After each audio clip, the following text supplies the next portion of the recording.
anterior estábamos hablando de la campaña política, pero en un momento dado hablábamos de las papeletas de diputados. Sí, sí. En el conjunto, para estas elecciones, si no me equivoco, hay inscritos, están inscritos en el registro civil 92 partidos políticos, pero que estén para... Pero para la campaña, digamos, están, son 14, son 13 presidenciales. Sí. En San José hay 8 más provinciales. Y en una provincia hay uno más, hay dos más provinciales, tiene 15. En lo demás anda con uno más, porque son 14. Yo creo que la cuenta que hice viendo los datos del tribunal era de que había 38 partidos inscritos para... Todo el proceso. Entonces, Si uno lo toma en cuenta, digamos, lo que son los nacionales, y después todo lo que participa en cada provincia, que son elecciones separadas, sí, aunque se repitan los partidos. No. En esa cuenta que yo hice, es que lástima que se me lo que es, digamos,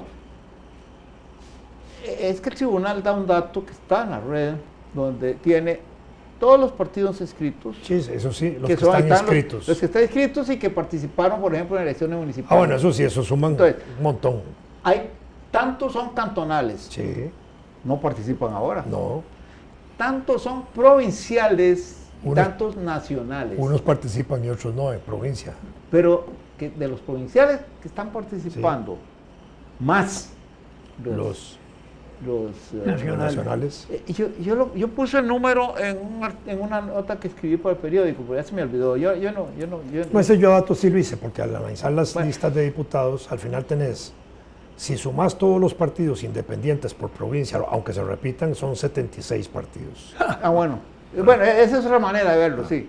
Si sumas todos los candidatos a diputados, son 736. Exacto. Sí. Entonces, los que nos oyen y nos ven, ¿saben cuántos son 736 personas que nos puedan decir 5 nombres?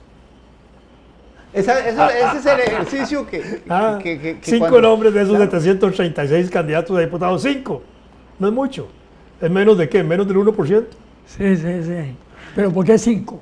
Sí, para ponerlo fácil. Bueno. Para ponerlo, pues podían ser 7. El 1%, está bien. Sí, claro. Sí, pero... Se permite decir apodos, porque entonces así se me acuerdo. No, esa no es broma. En el programa que no sea Chuchinga, que no es candidato. ¿Quién? Chuchinga era. ¿No hay un candidato así? Chuchinga. No había un político que le decían Chuchinga. Él se puso el apodo. ¿Quién? Chuchinga. Hay un diputado que usaba el diputado. Chuchinga, decíamos nosotros, de medio no, por eso. Claro, Chuchinga. El carajillo que le pegaba a las chiquitas es un chuchinga. Exactamente, okay. Eso es. Sí, resulta que cuando estaba de presidenta pero hay un diputado que le decía, un diputado de su grey, a quienes, digamos, objetaban alguna cosa de la que ella estaba haciendo, los llamó chuchingas. Sí, claro. Él llamó chuchingas a los que se oponían a... Pero por eso digo, no es candidato ahora. Entonces se ganó el apodo. Ya. Claro, y además ese día la juega, entonces le fue peor. Chuchinga fallido. No, Vladimir decía, en algún momento, Vladimir habló de digamos, del promedio de peso de todos los tipos de los candidatos a diputados, y no sé quién de nosotros concluyó en que eran inodoros, insaboros, incoloros, insípidos y agregamos. y claro, me recordó... Y agregamos un... vomitivo, pero no, eso no lo dije. Un adjetivo adicional. Eso lo borramos. Sí, lo borramos. Pero me recordó una noticia reciente, de esas noticias alegres que vienen del mundo científico y que, bueno, uno acoge con interés, porque se trata de un científico es muy entusiasta frente a los periodistas, o por lo menos los periodistas lo ponen muy entusiasta con un logro. que tiene que ver con el cambio, con el CO2 de la atmósfera y la provisión alimenticia de la humanidad, alimentaria, perdón, de la humanidad. Él hizo el experimento que a mí no me parece como tan espectacular, pero que puede resultar porque tiene un ingrediente nuevo que no se había considerado antes. Se coge un reactor químico, uno dice reactor químico, un recipiente que tiene todos los dispositivos para meter ahí lo que va a participar en la reacción sin abrirlo y darle la energía que se necesita, si es el caso. Entonces, en ese reactor de laboratorio todavía introduce a presión CO2, es decir, eso que tanto molesta por CO2, una serie de sustancias químicas muy simples, y un tipo de bacteria que no queda consignado exactamente qué consiste. Entonces, a presión ahí hace pasar una corriente eléctrica, produce descargas eléctricas. En el reactor, que tiene el tamaño de una taza de café, el proceso dura 15 días para obtener 1 gramo de una mezcla. Gracias a la cuestión eléctrica. Gracias a todo. A todo. Todo, sí. Las descargas eléctricas son parte, ¿verdad? Sí. Eso de hacer descargas eléctricas a través de mezclas gaseosas complejas, ya eso se ha hecho muchas veces como una propuesta de que así pudo empezar la vida en la Tierra. Entonces, este caballero y su equipo muestran cómo lo que se obtiene es una sustancia que contiene aminoácidos, vitaminas, que pueden ser el sustituto de la carne. O sea, lo que están haciendo es carne artificial. Y ahora, claro, uno se pregunta, va leyendo y en ese momento, cuando hasta ahí, se pregunta, ¿y a qué sabrá? Entonces, al final viene la respuesta. Lo han probado ellos en el laboratorio y es pastoso, es una pasta, no tiene sabor, olor. Entonces, es inodoro, insípido. Y claro, entonces comienzo a pensar, el título que le dan al despacho de prensa es prometedor, ¿verdad? Digo yo, 15 días para obtener 1 gramo de pasta. y todavía no me ha dicho el costo en energía y todo lo demás, ¿verdad? Esa es otra parte. Pues uno puede pensar que si la Asamblea Legislativa ahora es tan inodora, insabora, insípida, pues habrá que convertirla en otra cosa, porque finalmente una conclusión a la que llega el periodista es que tal vez podrá servir como alimento para animales. Entonces no resolvemos el problema de tener que consumir carne de verdad. Sí. Pero bueno. Bueno, esa inversión a veces para ese tipo de cosas que es tan elevada y tan sofisticada, de pronto a veces se resuelve de manera más sencilla. No sé si aquí comentamos alguna vez, pero en todo caso lo recuerdo. Aquella cuestión cuando empezaron a tirar cosmonautas al espacio y los gringos invirtieron casi 300 millones de dólares en ver cómo hacían un bolígrafo para escribir en el espacio. Y los soviéticos lo habían resuelto mandando a los cosmonautas con un lápiz. Claro. Buenísimo. Sí, claro.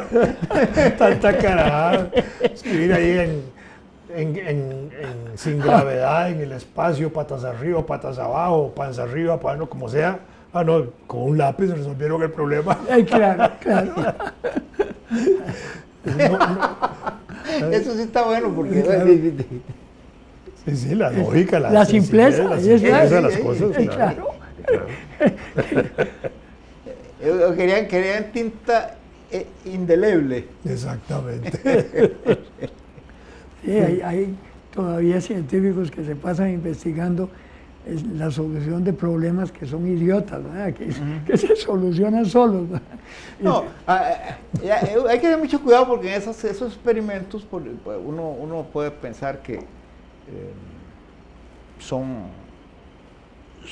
productivos desde el punto de vista del conocimiento y que para hacerlos hay que desarrollar algunas técnicas que luego se vuelven.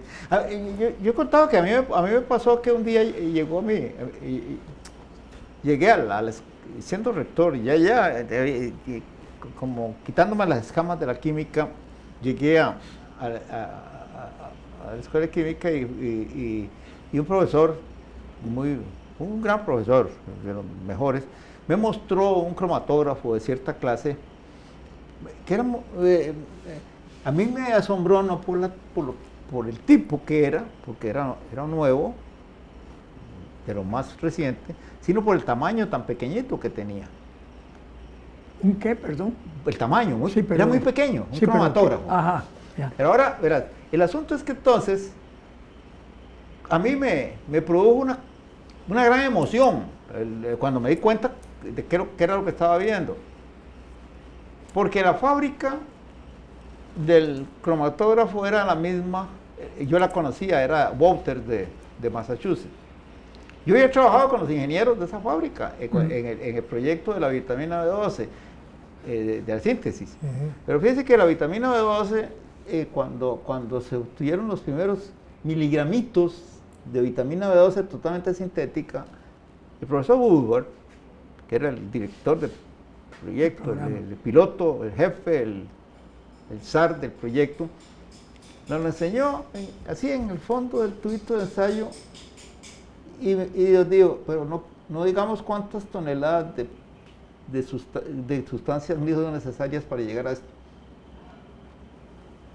Lo que él decía lo que él quería decirnos era que el proyecto había tenido un costo millonario. Claro. Millonario.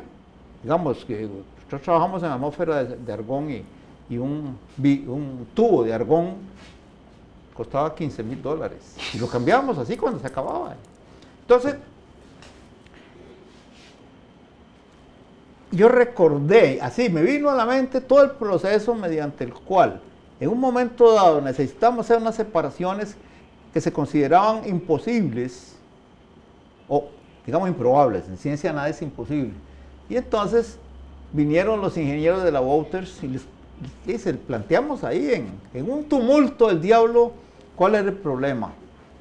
Y entonces ellos se fueron con sus datos y cuando volvieron con unos tubos de acero como de 3,5 metros. Y esos eran los tubos para la cromatografía, era impensable. Bueno, y para separar en cada proceso unos 20 gramos de materia. Bueno, era un cromatógrafo hechizo mecánicamente, que nosotros está hecho solo para que este proyecto funcione, no va a funcionar nunca. Y la revelación que yo tuve ahí fue como una epifanía, ¿verdad? Más bien, porque yo me di cuenta de que lo que había hecho Wouters era desarrollar ese cromatógrafo monstruoso. Era hasta el punto de que ahora lo podía entregar a una pequeña universidad de América Latina en un tamaño manejable, se podía poner sobre una mesa. Entonces, decía yo, aquí está la explicación. El costo enorme de aquellos miligramos de vitamina B12 está justificado porque produjo una serie de conocimientos nuevos sobre reacciones químicas. Haría un volumen de miles de páginas y por otro lado avances técnicos como ese. Y lo importante es la conclusión, sí, a lo que se llegó. Claro, y entonces uno dice, bueno, nunca voy a ver un botellón de vitamina B12 sintética. Hacer eso sería absurdo. Pero sí puedo, si alguien puede perfectamente escribir un volumen con los logros colaterales que tuvo el proyecto en ese tipo conocimiento. Hubo reacciones nuevas que se desarrollaron en ese proceso y que se ignoraban. Ahora, en ciencias a veces es una inversión monstruosa, sí. Al final. Tal vez ese bolígrafo ahora existe ahora un tipo de desodorante para usar en el espacio. Sí, exactamente. Sí, es muy... Hay que buscar un desodorante tipo lápiz. Es que claro. el rolón se deriva del Bic. Sí, claro. Así es. La idea la tomaron del Bic, que lo inventó un húngaro argentino. Bueno, pero... es cierto. Empezamos hablando de puestas y del volumen de los estadios. Sí, pero el mundo es así de grande, ¿verdad? Es que al final, esa bolita, ¿cómo se dicen? El rolón. Es todo el público ahí, electoral. Es como la bolita ahí que está girando, a ver cómo pinta. ¿Cómo pinta? ¿Qué marca? Los que deben estar haciendo plata en paleta hoy con este asunto de la campaña son los brujos, ¿verdad? Todo el mundo le está consultando. Lo que habría que ver es si alguno de los candidatos consulta. Medium, brujas de barrio o brujos de barrio. Sí. Habían antes candidatos que hacían eso. Sí. Y algunos... Eran los mediums tontos. No, algunos hasta se encadenaban. Ay. Es muy natural finalmente. Porque pero hay todos invocan a un ser fenómenos superior. que se pueden atribuir a brujería y que en el fondo no es brujería. El problema... Ciertos detalles de una cosa que aparentemente estás consultando con un brujo, pero hay ciertos elementos que sí te llevan a una conclusión el problema que plantea el brujo, pero porque el brujo por lo general ha estudiado el problema. O en una campaña religiosa como la que se está haciendo, el problema más grave lo debe tener ese señor que llaman Dios.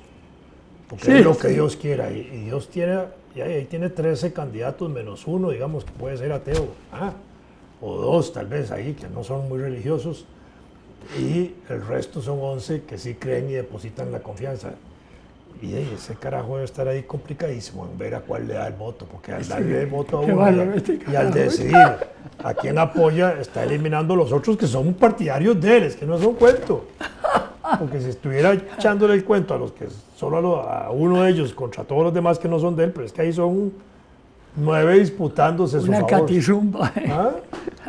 Sí, mal padre si solo escoge a uno, no puede escogerlos a todos. ¿Cómo?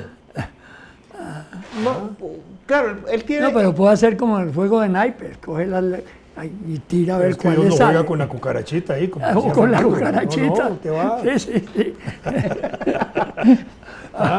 La divina cucarachita. Ahora que, la divina cucarachita. No es para anunciarlo con fines de lucro. Porque de todas maneras... Para hacer un juego tipo Monopoly con la cucarachita. Y pasa por las sedes de partidos y de gobierno y de todo. Y yo escribí... Construye casas y hoteles. Yo escribí un relato hace tiempillo, ahora lo estuve reviviendo, que se titula Los 20 versículos de...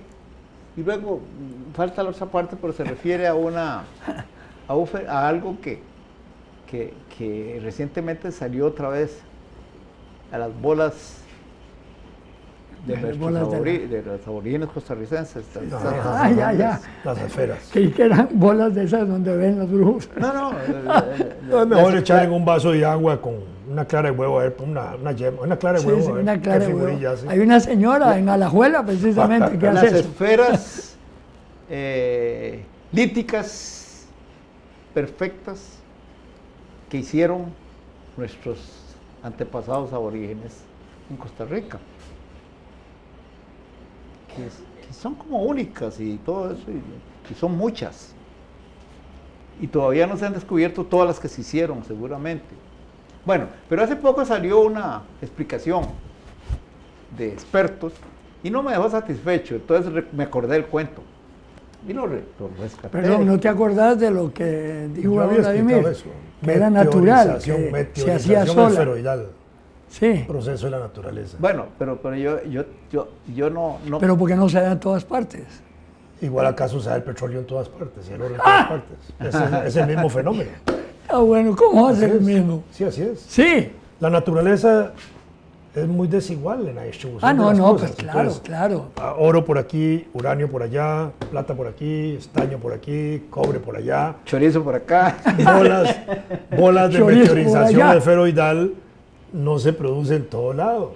Pero es un fenómeno que la naturaleza lo desarrolla, se estudia como parte de la geomorfología. No, yo recuerdo el planteamiento que hiciste en una reunión en la casa de... Cuando era estudiante con Enrique Malabasi Vargas, que era profesor de geología y geomorfología de la universidad, un científico, y nos llevaba aquí por Puriscal a extraer de la montaña esas piedras. Entonces nos raspaba ahí y salían las bolitas.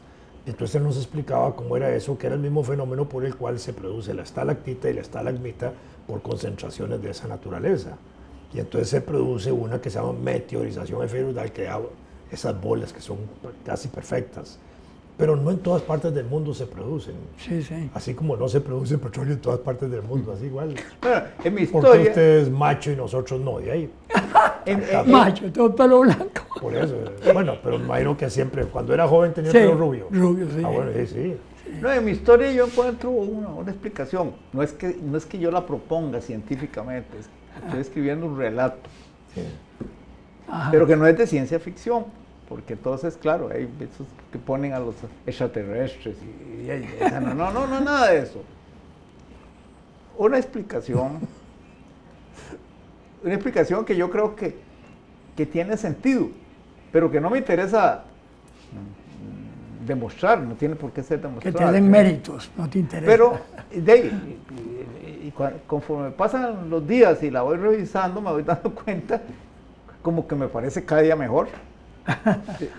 Que estés cada día mejor, como decía un candidato. ¿Eh? Sí. No, ese es Rolando. Candidato a diputado, claro. Sí, que estés cada día él mejor. era. Sí, Rolando Araya Monge. Sí, bueno, en el programa que pues tenía. sí, cada vez me convenzo más y justamente en una noticia de esta semana que proviene de Estados Unidos, encontré un elemento adicional que calza perfectamente, es decir, tuve que modificarlo para que queden siempre los 20 versículos, para que fueran 21, pero entonces como que dice uno, bueno, elaborar una teoría sobre eso. Bueno, pero ¿cuál es la teoría? Porque entonces ya me dejaste. No, que ahora te obligo a comprar el libro.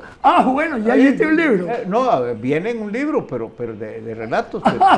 Pero vas a tener que comprarlo. Sí, no, pues si querés leerlo, siempre me lo regalas.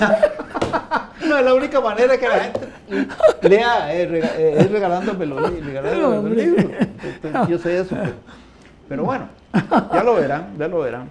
Por supuesto que respetando todas las otras. Ya tenemos que aterrizar. Sí, aterricemos sobre las bolas.